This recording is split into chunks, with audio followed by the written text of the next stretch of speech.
Shalom, apa kabar? Bertemu lagi di Habatus Hidupku Bagi Kristus.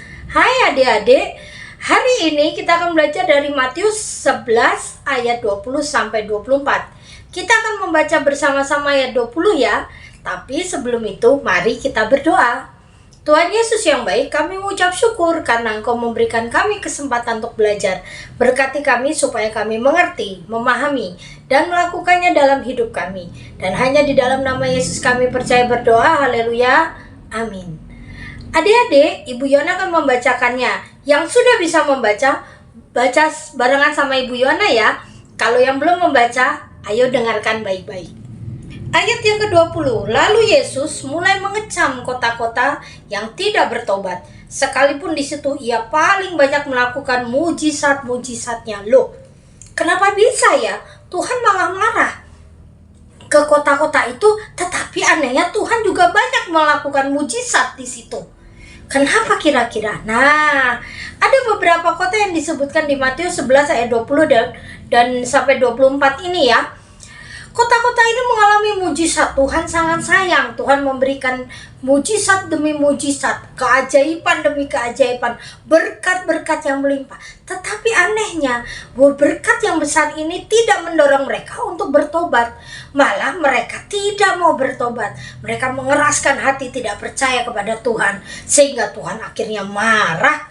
Ayat 24 berkata gini, tetapi aku berkata kepadamu, pada hari penghakiman, tanggungan tanah Sodom akan lebih ringan daripada tanggunganmu. Wah, Tuhan akhirnya marah dan akan menghukum kota-kota yang tidak mau bertobat. Sebenarnya ini bukan perihal kota ya adik-adik, tapi tengah pribadi.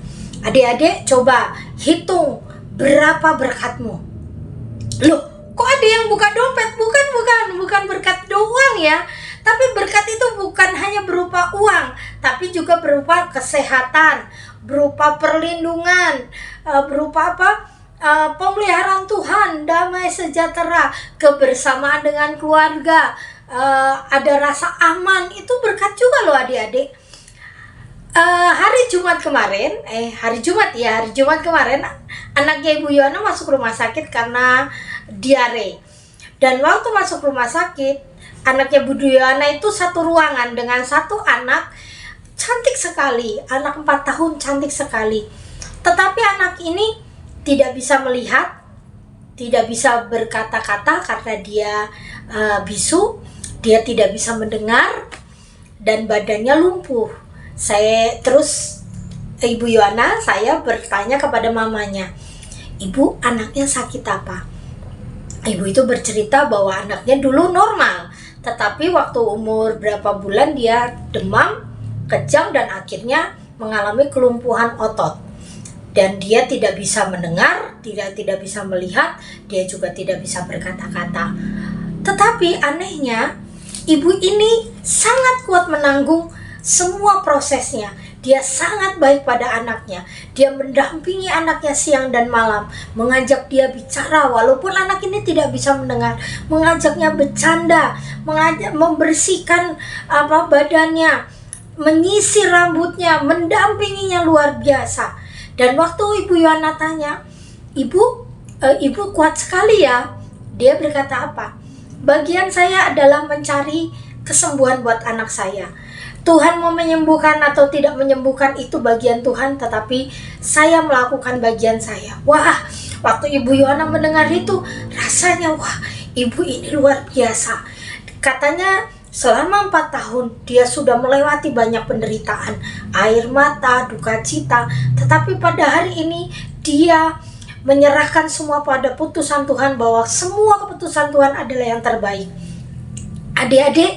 Adik-adik bisa berbicara kan, rata-rata bisa mendengar, bisa melihat, itu berkat loh. Jangan berpikiran berkat itu hanya tentang uang, kesenangan, jalan-jalan, makan enak, tidak.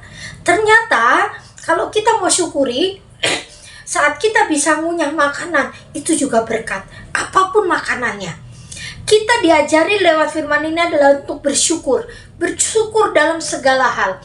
Berkat Tuhan yang Tuhan berikan kepada kita itu bukan menjadikanmu sebagai orang yang sombong, orang yang merasa hebat daripada semuanya, tetapi mengajarkan kau untuk bersyukur dan mengasihi Tuhan dan mengasihi sesama. Jangan merasa dirimu paling hebat, jangan merasa dirimu paling kuat. Terus jangan juga merasa kau iri pada orang lain. Kok orang lain diberkati, aku enggak ya? Kok itu Rafathar anaknya Raffi Ahmad kaya raya, loh sedangkan mama papa saya orang yang nggak punya. Saya nggak suka begini. Nah, itu tandanya tidak bersyukur. Jangan iri pada berkat orang lain, jangan iri pada kehebatan orang lain, tapi lihatlah pada diri sendiri. Ajarilah bersyukur. Tuhan, terima kasih aku masih bisa bernafas. Karena di rumah sakit tempat anaknya Bu Yohana dirawat, banyak beberapa anak-anak yang memakai oksigen karena dia kesusahan bernapas. Ada yang menangis semalam-malaman. Karena apa? Merasakan badannya sakit semuanya. Ada juga yang dipakai selang makan di hidung, ada juga yang dipakai selang pipis. Aduh, anak-anak kecil begitu banyak yang sakit. Dan mereka sedang berjuang untuk bisa hidup. Adik-adik, engkau yang dikasih kehidupan yang sehat, engkau yang masih bisa kemana-mana, kau harus banyak bersyukur pada Tuhan. Berkat Tuhan melimpah atas hidupmu, tidak menjadikan kau sombong, tetapi menjadikan kau bersyukur pada Tuhan karena berkatnya melimpah. Semakin dekat pada Tuhan, semakin kuat dengan Tuhan, semakin mengandalkan Tuhan dalam segala perkara. Doa, baca firman Tuhan, melakukan apa yang Tuhan suruh. Walaupun itu kadang-kadang jatuh bangun, tetapi engkau harus berjuang menjadi anak-anak yang tahu berterima kasih pada Tuhan. Nah, adik-adik, bersyukur ya.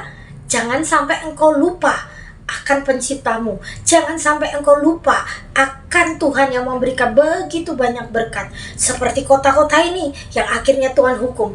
Ibu Yohana berharap adik-adik semua menjadi adik-adik yang luar biasa, yang mau bersyukur dalam segala hal. Jangan menimbang-nimbang berkatmu besar atau kecil, enak atau tidak, bagus atau jelek. Jangan ya. Bersyukur dalam segala hal. Kalau engkau sudah bisa bersyukur dalam segala hal, engkau orang yang paling kaya di seluruh dunia. Karena apa? Saat engkau dikasih sedikit, engkau senang. Dikasih banyak, engkau juga tetap senang. Tidak mempengaruhi sukacitamu di dalam Tuhan. Ibu Yohana berharap adik-adik semua memahami apa yang Ibu Yohana sampaikan hari ini. Mari kita berdoa. Tuhan, ajari kami bersyukur dalam segala hal. Ajari kami mengucap syukur dengan begitu banyak perlindungan, berkat, proses hidup yang Tuhan izinkan yang terjadi dalam hidup kami. Ajari kami menjadi pribadi yang tangguh, sehingga kami bisa memuliakan Tuhan dalam segala keadaan. Dan ajari adik-adik semua ini untuk bisa bersyukur dalam segala hal. Dan hanya di dalam nama Yesus kami percaya berdoa. Haleluya. Amin. Sampai bertemu lagi di Habatus, hidupku bagi Kristus. Dah. Habatus.